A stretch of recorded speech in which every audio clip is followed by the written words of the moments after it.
Bonjour à tous. Je vais commencer vite. Vous connaissez Orange? Voilà, partenaire de confiance qui veut donner à chacun les clés d'un monde numérique responsable. Moi, je représente Orange Wholesale International qui fournit les services de connectivité internationale aux opérateurs, aux acteurs du monde d'Internet. En gros, qu'est-ce qu'on fait? Internet existe grâce à nous, je vais le dire comme ça. Donc on vend des assets réseau essentiellement, hein, vous voyez des milliers de câbles, de kilomètres de câbles sous-marins, on peut faire du satellite également, même si on ne dispose pas de satellite, les câbles c'est les nôtres.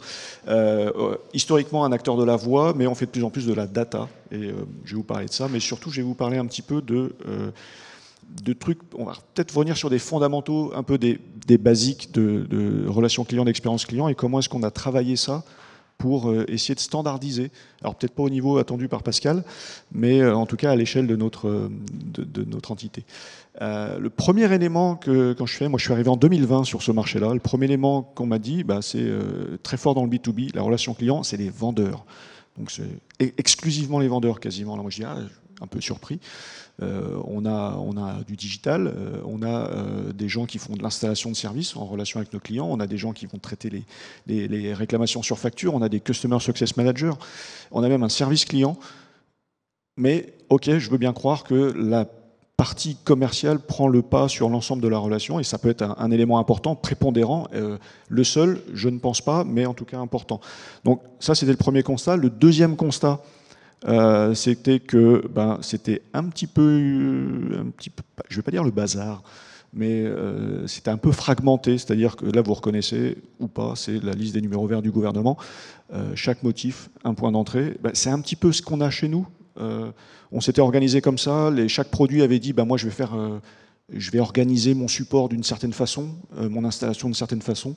Et puis chaque département avait dit oui, moi je vais gérer ça de telle façon aussi. Donc ce qui fait qu'à la fin, si notre expérience client devait être représentée par un Rubik's Cube, c'est à peu près ça que vivaient nos clients. Donc le premier élément, c'était de se dire comment est-ce qu'on change cet élément-là. Et pour ça, alors on va revenir à des basiques, mais c'est quelque chose qui fait longtemps, on en parle depuis au moins 15 ans dans le marché grand public, et c'est toujours présent, je pense que c'est toujours un élément important pour travailler nos processus également. On va essayer de développer une approche client autour de 3 axes. On va se concentrer sur ce que vivent les clients, plutôt que de travailler sur les processus. Ça on aime bien, la phrase que j'entendais le plus, moi, en arrivant dans le domaine, c'est on va écrire le processus. On a passé notre temps à empiler des processus. On va se concentrer sur un bout en bout client, c'est-à-dire que c'est lui qui dit quand c'est fini, c'est lui qui dit quand ça commence, c'est lui qui dit quand c'est fini, c'est pas les organisations, c'est pas les processus. Et puis, si possible, essayons de partager un langage commun qui soit un langage client plutôt que les langages à base de la soupe d'alphabet qu'on a habituellement dans nos entreprises. Avec ça, on a construit un référentiel. Il est unique, il a été commun avec le grand public, avec le marché, du bas de marché entreprise, le haut de marché entreprise. Ça veut dire qu'on est à peu près, il est suffisamment générique et standard pour dire on peut standardiser la relation client et comme ça on peut maîtriser tous ensemble la façon dont voici comment on décrit ce que vivent nos clients et on peut aligner nos organisations pour livrer ça. Et ce travail-là nous permet d'avoir un vocabulaire commun entre le marketing et les opérations, par exemple, et de enfin casser ce truc de on va écrire un processus. Non, on va adapter des modalités de mise en œuvre de processus. Pour un produit donné, on ne va pas avoir un processus spécifique. Donc ça, c'est le premier élément qui nous permet de changer un petit peu les... je reviens à ma relation client qui était sous cette forme-là. On aligne tout le monde et à la fin, on essaie de montrer des faces unies. Alors, on n'est pas encore au niveau de Orange au global et l'ensemble de ces sous-marques, de ces différents marchés, ces différentes composantes qui est capable de présenter ça. Néanmoins, on a un ADN Orange qu'on retrouve sur l'intégralité de nos marchés, qualité de service notamment, et c'est associé à ce genre de travaux que nous menons. Le deuxième élément, et ça peut être très fort dans des cultures d'entreprise où il y a une forte ingénierie, ce qui est le cas chez nous, donc c'est très bien, c'est très positif, mais on a beaucoup d'experts. Les experts, ils savent. Donc les experts, ils savent que ce qui est bon pour eux, en général, c'est bon pour les clients.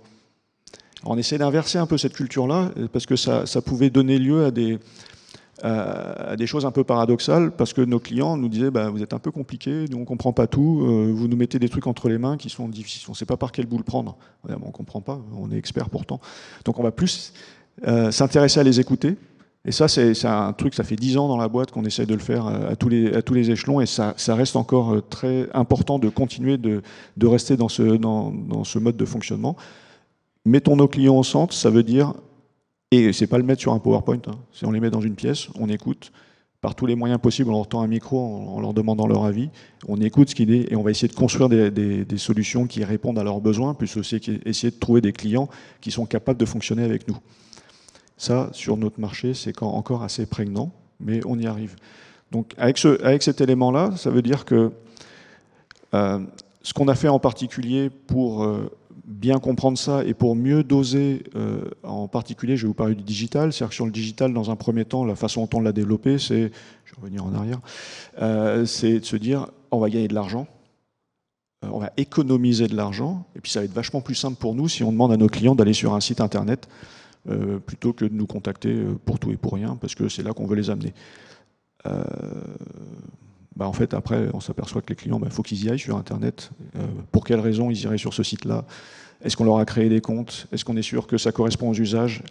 On est dans le B2B. Le B2B, le client n'existe pas. Le B2B, le client, c'est une personne morale. On a plein de contacts à l'intérieur de ces entreprises. Ils n'ont pas tous les mêmes besoins. Et donc peut-être intéressons-nous à leurs besoins et on va essayer d'apporter, on va repenser le digital comme étant apporter de la valeur par rapport à des besoins. Et ça, on le fait avec, alors ça révolutionne rien, mais ça, en tout cas, ça nous a bien aidé à structurer des personas. Des personas, c'est à l'intérieur de nos entreprises qui sont bien sûr, on a des segments marketing. À l'intérieur de ces segments marketing, pour rendre ça un peu plus opérationnel, on sait dire quelle est la nature des profils par rapport à des tailles d'entreprise, à des marchés spécifiques. Et ces interlocuteurs-là, comment est-ce qu'ils vivraient une expérience avec nous? Parce qu'ils peuvent avoir une expérience d'achat, ils peuvent avoir une expérience d'utilisation de services. On va avoir des gens qui vont se spécialiser uniquement sur gérer des réclamations sur les factures et ce genre de choses.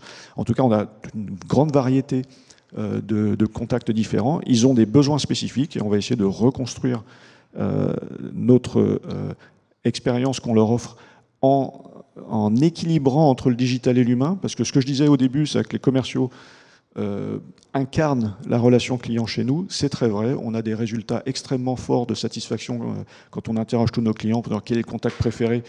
C'est impressionnant, 9 clients sur 10 nous disent on est très très satisfait de nos commerciaux, il faut conserver cet équilibre. Donc le mot d'ordre, c'est plutôt digital quand on peut, humain quand il faut. Et donc on garde cet équilibre pour leur apporter, pareil, ça révolutionne rien, ça a été présenté tout au début. Hein. Qu'est-ce qu'ils veulent? Ils veulent du confort, de l'efficacité ou de la rapidité, de la personnalisation. Donc ça, c'est ce qu'on fait au travers de ces personas. Et petit à petit, on bascule de plus en plus vers des éléments de proactivité, si possible. Et ça peut vous sembler paradoxal, mais on va essayer d'éviter les contacts, en particulier sur les aspects techniques. Et la proactivité, c'est vous n'allez même pas être au courant qu'il y a des choses qui ne fonctionnent pas, on l'a réglé pour vous, mais on vous en informe quand même. Et ça, c'est maintenant, c'est quelque chose qui devient on a lancé ça en octobre dernier et on va vraiment aller plus loin vers ça. On veut aller vers plus de digital, mais du digital utile. On lance un grand truc qui est notre plateforme de Network as a Service, hein, le réseau. On faut toujours l'installer, hein, mais on va essayer de le vendre non plus comme un produit physique, mais comme un produit serviciel, avec toutes les composantes qu'il faut, et si possible, en développant le plus d'autonomie de leur part, tout en conservant ce contact humain indispensable, ne serait-ce que pour établir la première relation très importante, qui est la découverte, l'embarquement et signer les premiers contrats cadres, dont la mise en œuvre s'effectuera au travers d'un portail, mais pas uniquement.